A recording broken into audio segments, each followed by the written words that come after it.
Hey there, everyone. That sexy nerd is back again. And we're doing something new once again. I know. I don't have a clear message on what the hell I'm doing. I'm just doing whatever the hell makes me happy. I know I do a lot of Nostalgia Critic reviews, or reactions, and I do a lot of random shit I see on the internet. And I do a lot of history and animal stuff. It's all the things that make me happy, and hey, makes you happy, then I'm glad you guys are here. I've just hit 600 subscribers, and I thank you all for subscribing. And we're starting something new. We're starting something kind of new today. History buffs. I have been a huge fan of his channel. Nick Hodges, yes, or whatever the hell you say his name. Fantastic entertainer. Fantastic. Super smart guy. I love his stuff, and that's one of the reasons why I never did any of his videos, because I end up doing it and I just end up watching his videos and I'm just like engrossed in all of them. Like, I was supposed to do one on the recent one, 13 Days, and I haven't done it. And the only reason why I haven't really done Narcos is because I haven't seen season 2 yet. So, maybe I could do season 1, but hey, we'll see. Whatever you guys think. Since this video is brand new, if you guys want me to do more of these, sound off in the comments below. But yeah, I never heard of this issue, this movie. I've never even heard of this movie with Anthony Hopkins. It's called Bounty or whatever, and I just heard some of the synopsis, and it seemed incredible. So I'll let him take it over from here, because really, you gotta. I just became fascinated by this, and I had to watch it. I had to do a reaction to it. So please smash that like button if you want to see more sexy and nerdy content, and subscribe if you think I deserve it. And let's do this thing, y'all.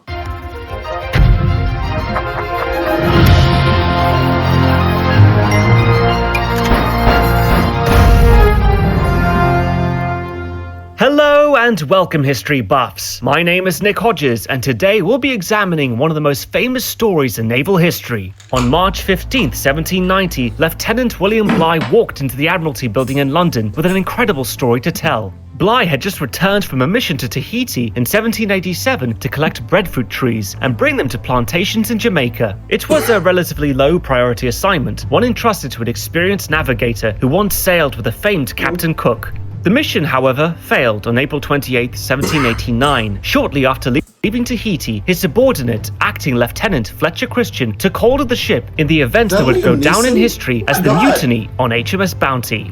Bligh and 18 of his most loyal crew members were loaded onto a small boat and cast adrift in the South Pacific, an act which the mutineers thought they could never survive. However, after navigating across 3,600 miles of open ocean, Lieutenant William Bligh brought all 18 of his crew members to a Dutch port in Kupang in modern-day Timor-Leste.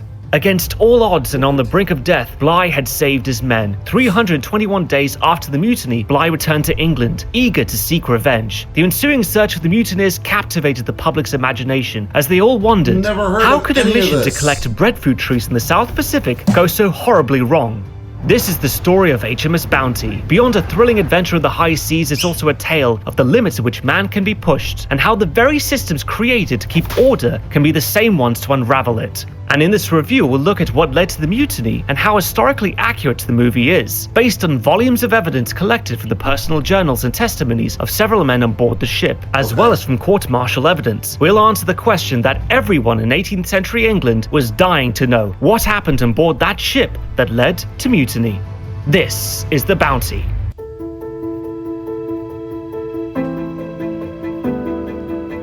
The modest mission to transport breadfruit trees from Tahiti to British plantations in Jamaica was orchestrated in part by Joseph Banks, a famed English naturalist who ran the Royal Society of London. He convinced the government that these plants might grow well in the Caribbean climate and provide cheap food for the slaves. For the task of collecting the crop from the South Pacific, Banks picked one man in particular, Lieutenant William Bligh. Having previously sailed with Captain Cook to Tahiti, he was already familiar with the customs of the indigenous people. In addition, he was also a skilled navigator, so Banks knew he'd be the right man for the job.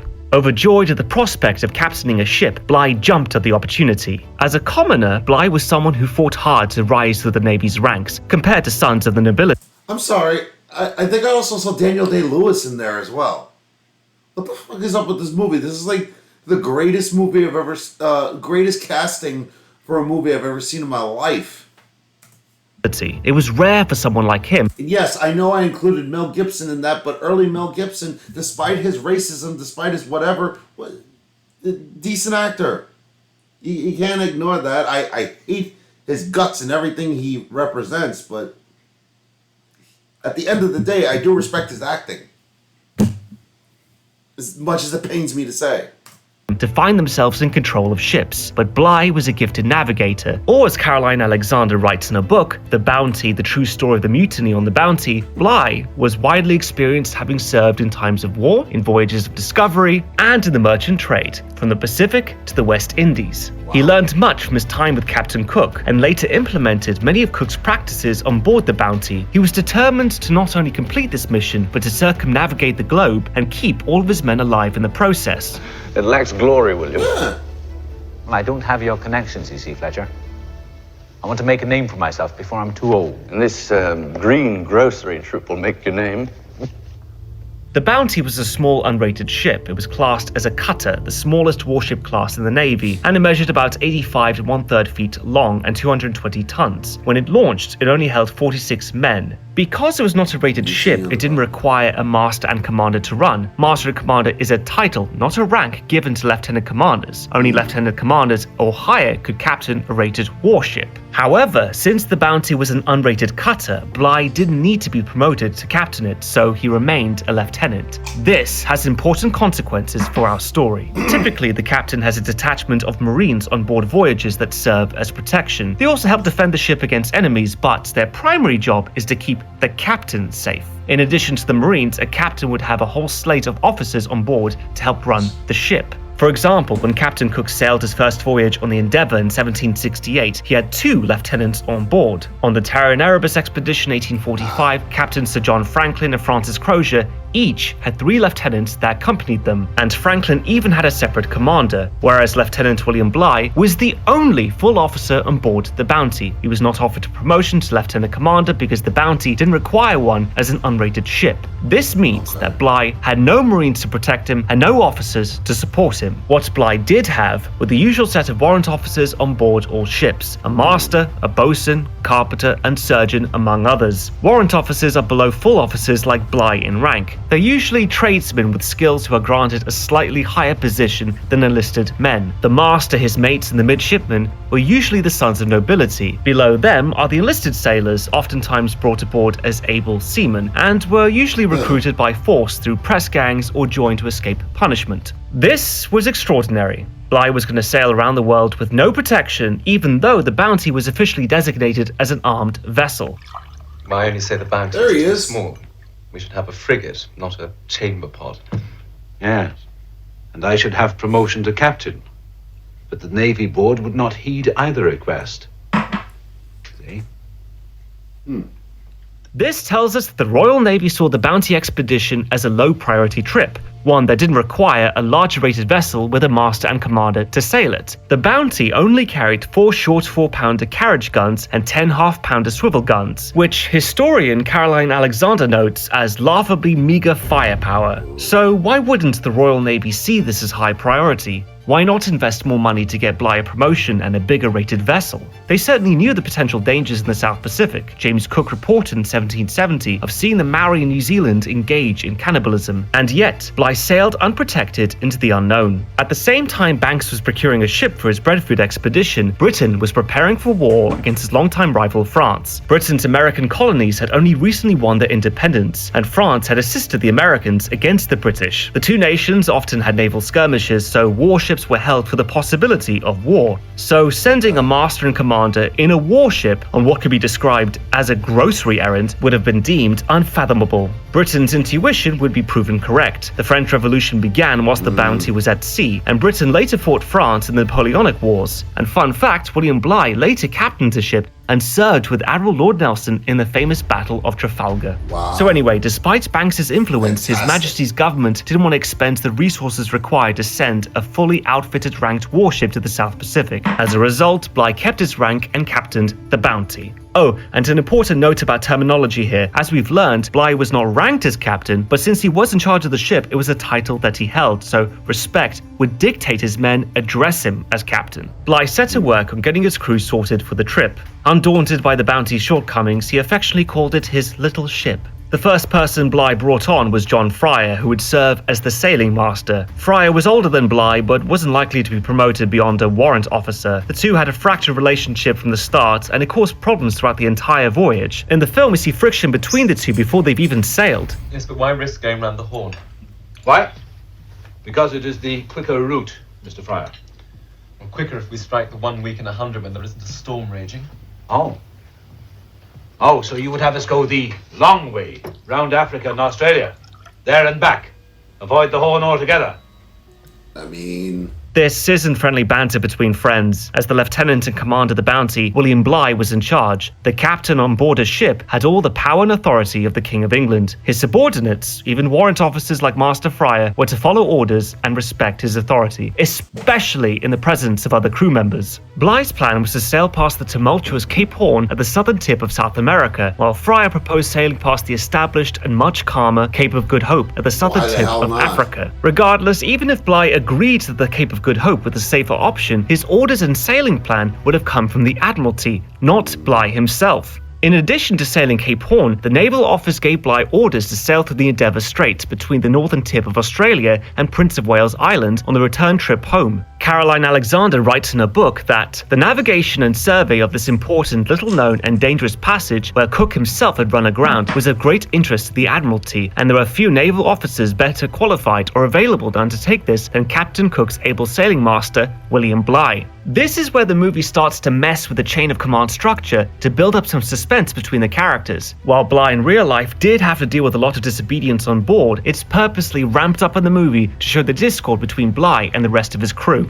In addition to Master Fryer, Bligh approaches family friend Fletcher Christian to join him on the voyage. Bligh and Christian had previously served together doing merchant ship runs to the Caribbean. Fletcher served under Bligh as the master's mate, a role he would also perform on the Bounty. Bligh took Fletcher Christian under his wing to mentor him and promised that if Fletcher was to join the Bounty, then Bligh would help him get promoted to lieutenant on their successful return home. Bligh assembled the rest of his 46-man crew, and before long they were ready to sail. When he finally got his orders to leave Portsmouth for Tahiti by the way of Cape Horn, it was December 23rd, 1787. Early in the trip, Bligh writes in a personal letter to his uncle that, and I quote, "I am happy and satisfied in my little ship, and we are now fit to grant half a score of worlds, both men and officers, tractable and well disposed, and cheerfulness and content in the countenance of every one. I am sure nothing is more conducive to health. I have no cause to inflict punishments, for I have no offenders, and everything turns out to be my most sanguine expectations." As it turns out, conditions on board the Bounty were not as cheerful and content as Bligh believed. Somewhere between launch and their arrival on Tahiti, the seeds of discontent had been sown, which eventually sprouted into Fletcher Christian's infamous mutiny almost a year and a half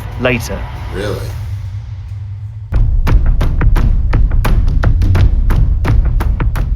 Although Bligh adopted it's many ideas from his mentor Captain Cook, his biggest takeaway from those voyages was to keep his crew healthy. More men have died at sea from drink, disease, and dirt.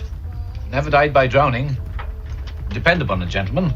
I'm determined that the Bounty shall not lose a single man. Bligh knew that going through the rough wind and seas at Cape Horn would be difficult, so he was determined to keep his crew fit. The traditional watch had sailors on duty for 4 hours, with 4 hours of sleep on repeat. Bligh changed this and instituted 3 watches, so each group of men could get an unbroken 8 hours of sleep. Bligh also had his crew wash the ship daily with vinegar to disinfect it, and was hyper-vigilant in checking their fingernails for dirt. When one did have dirty hands, he took away their daily grog. But perhaps Bligh's most infamous way of keeping his crew fit was in his compulsory dancing. Here are Bligh's own words recorded from a log. "Some time for relaxation and mirth is absolutely necessary, and I have considered it so much so that after 4 o'clock, the evening is laid aside for their amusement and dancing. I had great difficulty before I left England to get a man to play the violin, and I prefer to take a man who is 2/3 blind than come without one." A crew on a long voyage may easily fall into melancholy and violence. I believe this can be relieved by regular exercise. So for 20 minutes each day, I had the crew mustered and I had them dance. Dance? Yes, they danced. An activity they participated in wholeheartedly? I think so, yes. In reality, so? his men danced for more than 20 minutes a day, and they hated Bligh for it. I'm not sure why the movie downplays the length of these compulsory dances, but Bligh himself wrote in a letter to Joseph Banks that they would dance from 4 p.m. until 8 p.m. The movie does, however, What? capture the discontent between how Bligh felt about it. You're dancing like that for 4 fucking hours? Oh, no wonder they hated them. His methods versus what his men believed. Bligh frequently wrote that his crew were happy and content, when in reality they hated the forced dancing and his strict measures of keeping clean. The one man on the Bounty who should have been as focused on cleanliness as Bligh was the surgeon, a man named Thomas Huggin. As accurately depicted in the movie, Huggin was a drunk and Bligh resented him. He frequently called him a drunken sot and a beast in his personal journal, and felt undermined in his attempts to keep the crew healthy, whereas the surgeon was always in a state of disarray. Unfortunately for Bligh, his drunken surgeon ended up being responsible for the first death on the Bounty, something boy. Bligh worked hard to prevent. In the movie, we're told that the man who died is James Valentine, which is correct, but then it says he died from an illness he picked up after Cape Horn, whereas in real life he died from an infection after Surgeon Huggin bled him from an ailment he picked up in Tasmania. Despite this minor change, the movie still accurately has Bligh blaming the surgeon for Valentine's death. Now, whilst tragedies like this were not uncommon, the real shock was in Bligh not finding out until much, much later. Nobody, not even Master Fryer, had informed Bligh of the imminent death, revealing a breakdown in the chain of command and of Bligh's order and respect on the ship. One of the most pivotal scenes in the movie that shows the conflict between the captain and his crew takes place during Bligh's attempt to take the Horn. For 31 days, the crew fought hard to make it through, but failed. The film does a great job of showing the dangers of manning a ship in stormy weather, but then shows a chaotic conversation between Lieutenant Bligh and Master Fryer. We must stand back! What? In my opinion, we should put about. In my opinion, we should not, sir! We keep on our course! You'll never make it round the Horn! We must stand back! Mr. Cole! Mr. Cole! I want my opinion in the log, sir! Mr. Cole!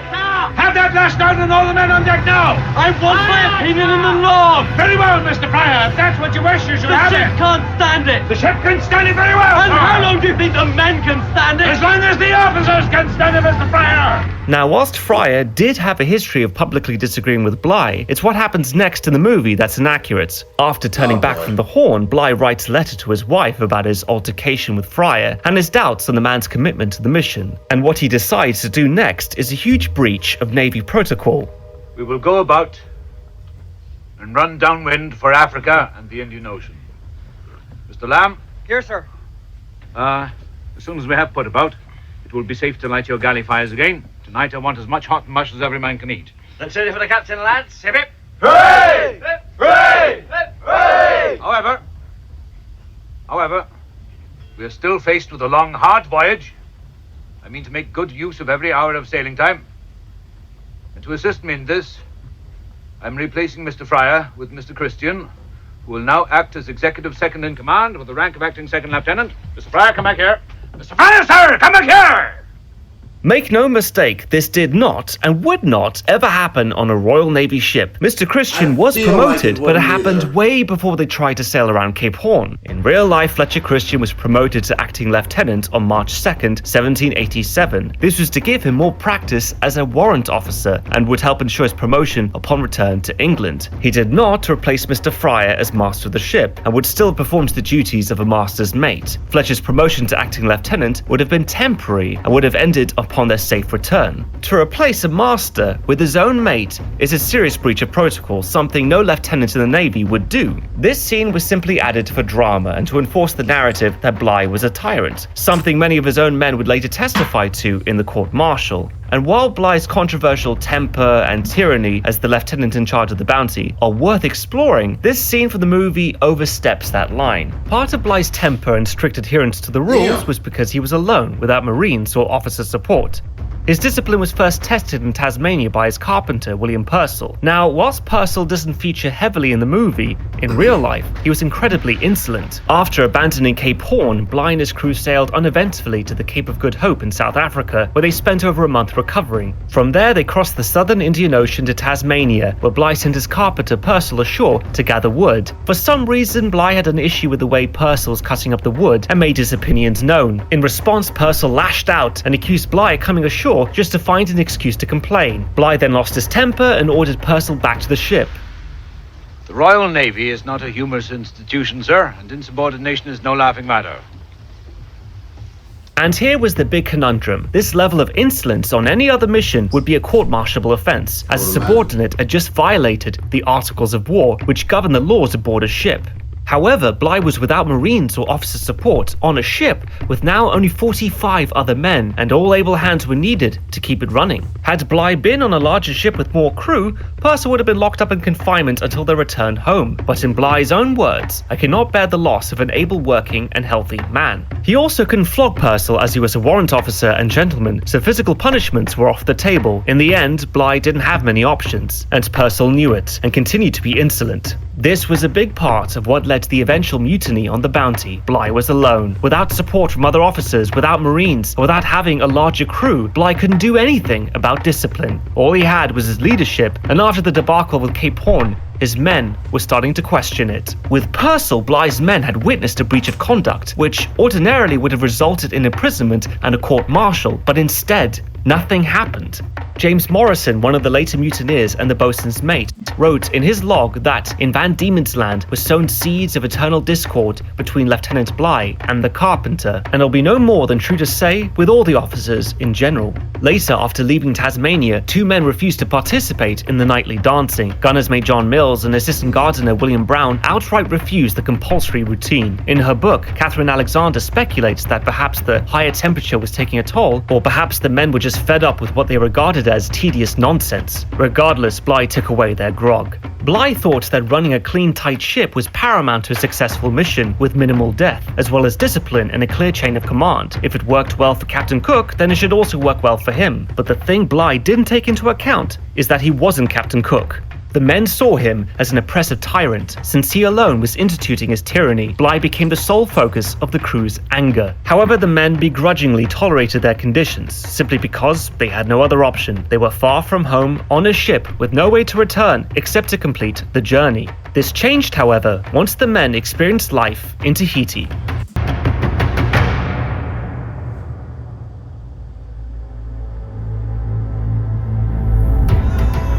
Because of the monsoon season, Bligh knew from the outset that they would be stuck in Tahiti for longer than intended. When they arrived in April, they wouldn't be able to leave until October or November at the latest. From their time at Tahiti, it was clear that Bligh didn't let up on his tight control of the ship.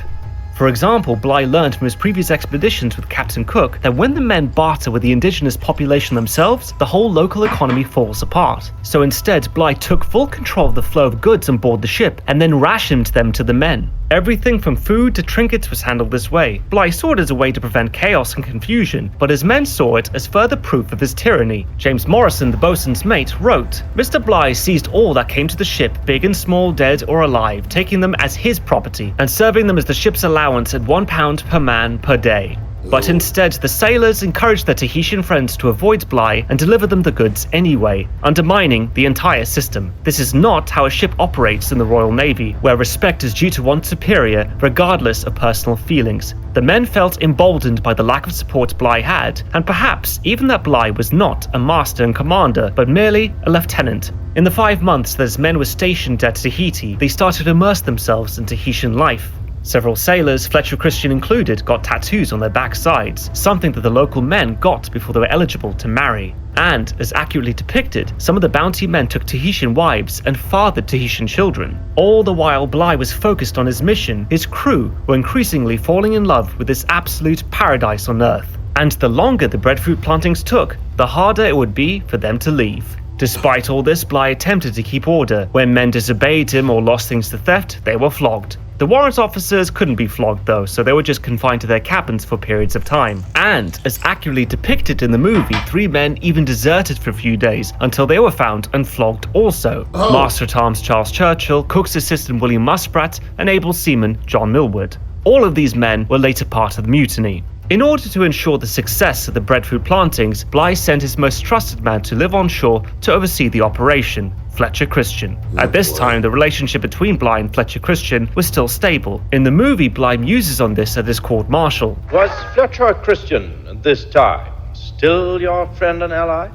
At that time, yes. There was no indication of any resentment towards you? No. None. Probably was. In his own log, Bligh even mentions that he never fought with Fletcher until after they left Tahiti. But what Bligh didn't see was how much the men were falling in love with Tahiti and their women. In the film and in real life, Fletcher Christian met and fell in love with Ma'autua, the daughter of King Tainar. After a whirlwind romance, she became pregnant, and the movie suggests that it was here, on Tahiti, where the mutiny truly began. So it did begin at the ceremony. No, sir, not at the ceremony. No, it was Fletcher Christian and the native girl. You misunderstood the depth of the emotion between them? Yes, I realize that now. I had assumed that it was simply youthful passion. It takes more than an infatuated youth to make a mutiny. It takes a discontented crew. The crew were anything but discontented, sir. Fletcher Christian corrupted them. Yes, but what made them so easy to corrupt? I don't know. It was the place itself. After meeting the girl, Fletcher's behavior changes radically. He becomes more isolated and insolent. He shows up late to a dinner that Bligh practically forces him to attend. As a master's mate and acting lieutenant, it was customary for Fletcher Christian to have dinner with Bligh every few days. But once Christian fell in love with Ma'autua, he spent all of his time on the island and never on the ship. And this incensed the disciplinarian captain because in the Royal Navy, punctuality is paramount. For Fletcher Christian to show up late for dinner unsuitably dressed like this was a serious breach of conduct, and the movie accurately uses the time in Tahiti to chronicle Fletcher's breakdown in discipline. The longer he stayed on the island, the clearer it became that he never wanted to leave. 3 men jumped ship last night. Churchill was one of them. You don't seem surprised. Now that it's happened, no, I'm not. I'm not surprised. I must say I'm no longer surprised myself when I see the example being set by my first officer. Just look at yourself, man. Look at the way you're dressed. Come on. You're no better than one of these natives. They are more natural than men who have nothing to restrain. Mr. Christian, you will report to the ship before sundown. Is that understood? No. What did you say? Oh boy. You said no? Is that what you said? Is that what you said? No? All right. You will report to the ship immediately. Do you understand me? And you will stay on the ship. There will be no more mixing with the damned degenerate natives of these islands by any of my officers or by any of my crew. You comprehend my meaning, sir? God! Oh. This confrontation is a huge turnaround from how these two That's what I'm saying. It's good acting. It's good freaking acting. men were accurately depicted at the Damn, beginning of the Anthony movie Hopkins, when they were yeah. having dinner with family, with Fletcher Love him. Christian kissing Bligh's daughters goodnight. Anyway, the crew finally makes their goodbyes to paradise and leave Tahiti. But the Wait, whose daughters? at night. Beginning of the movie, when they were having dinner with family, with Fletcher Christian kissing Bligh's daughters goodnight. Anyway, the crew finally makes their goodbyes to paradise and leave Tahiti. But the discord between Bligh and his crew only continued to get worse. We get a sense of this growing rift in the movie when Bligh sits down to dinner with some of his warrant officers, including Fletcher Christian, to address the slacking discipline. Now, the crew is deeply demoralized, gentlemen, and I must accept, as every captain must accept, the inevitable and theoretical responsibility for that. The actual and immediate responsibility, however, I place on you, my fellow officers, who met this crisis with lethargy, impudence, and flagrant defiance publicly uttered. And perhaps also for that I am to blame. So I counted on a strength of character which you do not possess. However, the cure for our predicament is discipline. And I shall apply it with an even hand, of course, but most where it is most required.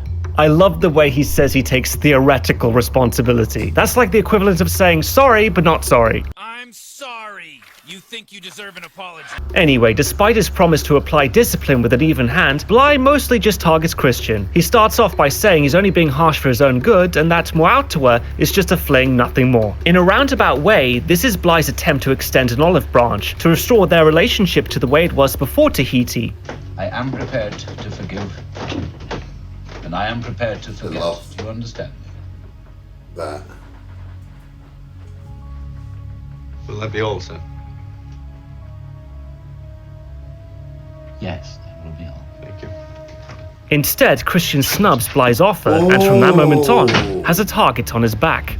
Out of spite, Bly begins to abuse Christian. The next scene shows Bly admonishing him for a dirty ship, calling him out in front of the men. He then forces them to scrub the deck over and over and over again, regardless if they've been cleaned or not. The movie also accurately shows an incident where Bly accused Christian of stealing his coconuts and called him a scoundrel and a thief, which, in those days, were fighting words. Then later, Bly calls the crew together to announce his plans to sail east around Cape Horn again, and the movie makes it seem as though this was the turning point that pushed everyone over the edge, because this decision could mean putting their lives in danger. In reality, Bly didn't do this. He instead kept to the Admiralty's plan, which was to sail west from Tahiti around South Africa and back home that way. This decision by the filmmakers to have Bly go for the Horn again was just for drama. The same can be said when Fletcher Christian tries to warn Bly against trying Cape Horn by explaining the men won't have it. Bly takes this warning poorly and gets defensive. Christian tries to explain that the men are afraid, even insinuating that they may rise up against Bly. But the meeting ends with Bly kicking Christian out of his cabin. Now, there are no records to suggest that this meeting happened either. Bly never intended to go back via Cape Horn, and Christian never warned his captain of a mutiny. I imagine those scenes were added to really highlight the discord between Bly and his crew, and more particularly, Bly and Fletcher Christian, to show that Bly was so focused on the end goal that he lost sight of the small signs of disobedience that would later lead to mutiny,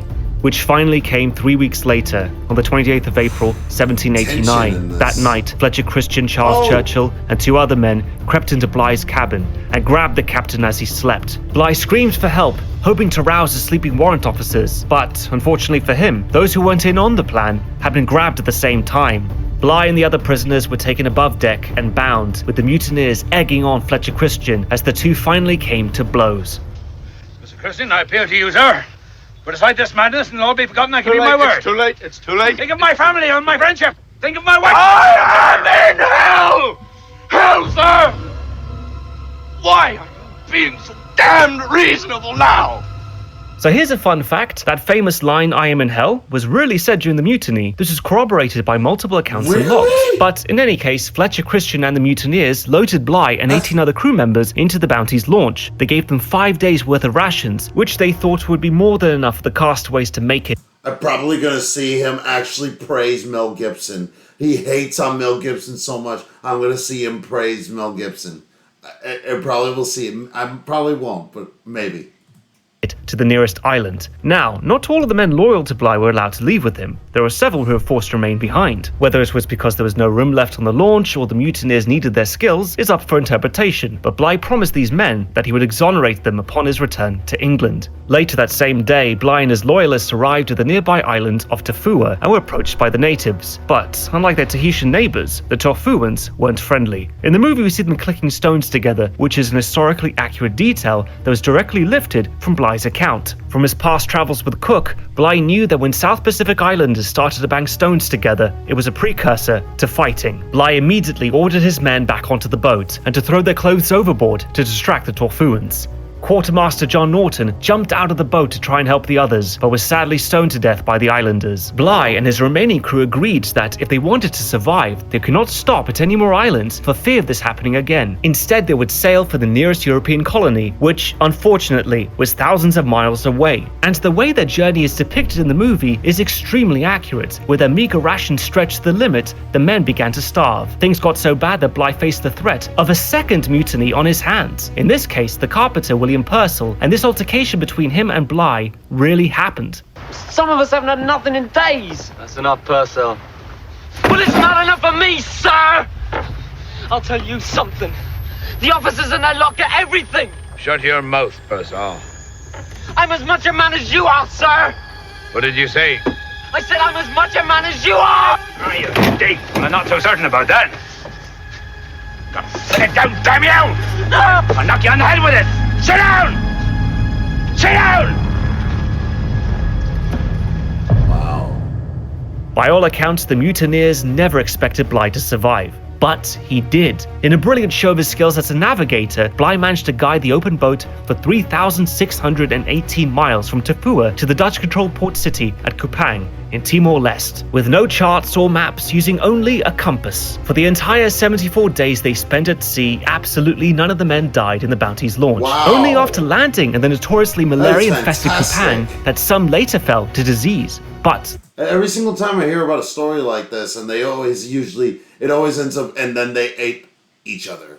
that was it. In any case, regardless of how harsh Bligh may have been with his crew in an attempt to keep discipline, this trip absolved him. Exhausted and half dead, Bligh and his crew stumbled ashore and met with the Dutch. Bligh managed to find a ship heading to England, and over the next few months the surviving men came home. 321 days after Fletcher Christian forced him overboard, William Bligh marched to the Admiralty and reported him for treason. William Bligh was acquitted in his court-martial of any wrongdoing that led to the mutiny. Shortly after, he was promoted to captain and sent out on another mission to, get this, Tahiti. Since the first wasn't successful, Joseph Banks, the naturalist at the heart of the first mission, successfully lobbied for Bligh to try again. This time, though, as captain, he was given a larger ship, but Bligh refused to go unless he had no fewer than 12 Marines, a request which was granted. The second voyage was successful and happened without major incident. In the period between Bligh's two voyages to Tahiti, the Royal Navy sent a ship in search of the mutineers. The Pandora, sailed by Captain Edward Edwards.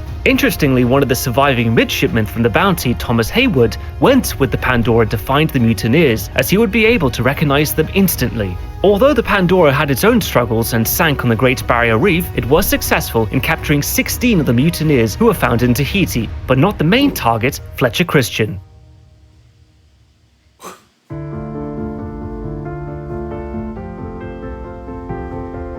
After the mutiny, Christian took the ship back to Tahiti. He reunited with his wife Ma'autawa and petitioned King Taina for some men and supplies. He reasoned, rightfully so, that if Bligh survives, the Royal Navy would come looking for him, so he couldn't stay in Tahiti. 16 of the mutineers decided to stay anyway, and they were summarily rounded up by the Pandora in March 1791, almost 2 years after the mutiny. While the Pandora was given a list of islands to visit to find Fletcher Christian, he was never found. Of the mutineers detained in Tahiti, 10 made it back to England alive. 4 of them were acquitted quickly, as they had no part in the mutiny but weren't allowed to leave the Bounty. William Bligh's prior testimony helped these men escape punishment for a crime they didn't commit. Of the 6 found guilty, 3 were hanged to death, and the other 3 successfully lobbied the government to be pardoned.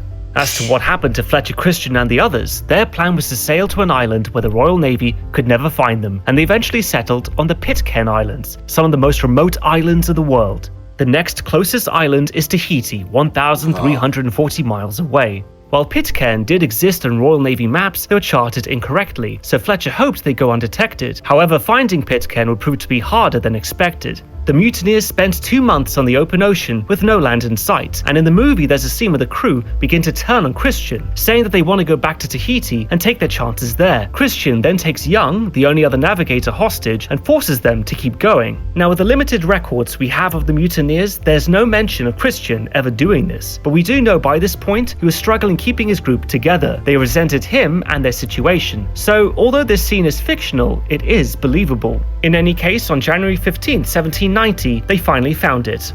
Fletcher Christian and several of his closest companions lived on Pitcairn with their wives until their deaths. The first ship to dock at Pitcairn after the mutiny was the American whaling ship Topaz, captained by Mayhew Folger. Folger was surprised to hear the people on Pitcairn speaking English, and to his surprise, an islander asked him, "Don't you know my father? He's an Englishman. Did you ever knew Captain Bligh? My father sailed with him." 18 years after the mutiny on HMS Bounty, Mayhew Folger was speaking with Thursday October Christian, the son of Fletcher Christian and Ma'autawa. After all this time, only one of the mutineers was left alive on Pitcairn, able seaman Alexander Smith, although his real name was John Adams. Adams reported to Mayhew Folger and the other British ships who came later that all the other mutineers had died. Fletcher Christian, it is said, was killed in the night by some of the Tahitian men they brought to the island. The reason why was due to the tension between the Englishmen and the Tahitians, whom they treated as slaves, which eventually turned to bloodshed. One night, 4 Tahitian men stole muskets and attacked the Englishmen as they slept, and by the end of this micro-civil war, only John Adams was left. Others, however, believed that Christian jumped off a cliff, consumed by madness. One rumor even placed Fletcher Christian back in England, although there is no evidence to support this.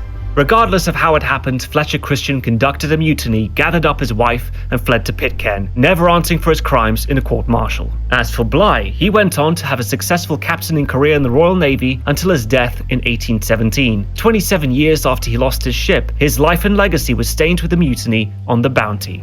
Some place the blame on his shoulders, pointing at his tyranny as the reason his men turned on him. But regardless, The Bounty remains one of the most fascinating stories of the period. Overall, I love this movie. For the most part, it is exceptionally accurate. It may fudge the chronology and some minor details for the sake of pacing, but it gives us a good idea of the tense relationships these men had. There are only a few moments here and there where the film oversteps the chain of command, like when Fryer openly questions Bly's plan to sail around Cape Horn, or when Bly demoted him in front of the crew, which, as I said before, did not and would not happen on board a Royal Navy ship. But despite this, the film does an excellent job of accurately portraying the major issues that led to the mutiny. For example, it sets up early that Bly wasn't given a promotion or a properly rated ship, and as a result, we don't see the things that would normally be on board, like Marines or other officers. But we do see Bly's isolation at the helm exacerbate the tensions that existed between him and his men, especially when the film cuts between scenes of Bly's trial and his time on board the ship, showing the complete disconnect Bly had with his version of events and that of his crew. In particular, those scenes where Bly forces his men to dance do the best job of highlighting the moments when the men started to doubt their captain. So by the end of it, when Fletcher Christian leads the mutiny, you totally understand why things hit the fan. But the movie also fairly represents both parties here. Bly and those loyal to him were following the rules and completing the Navy's mission, despite the hardship, whereas Fletcher Christian and the mutineers simply wanted freedom. When we see how cramped the ship was in those scenes when the crew's together eating dinner or listening to their captain speak, it's not hard to imagine how insufferable that must have been living like that for all those years, like the real crew did.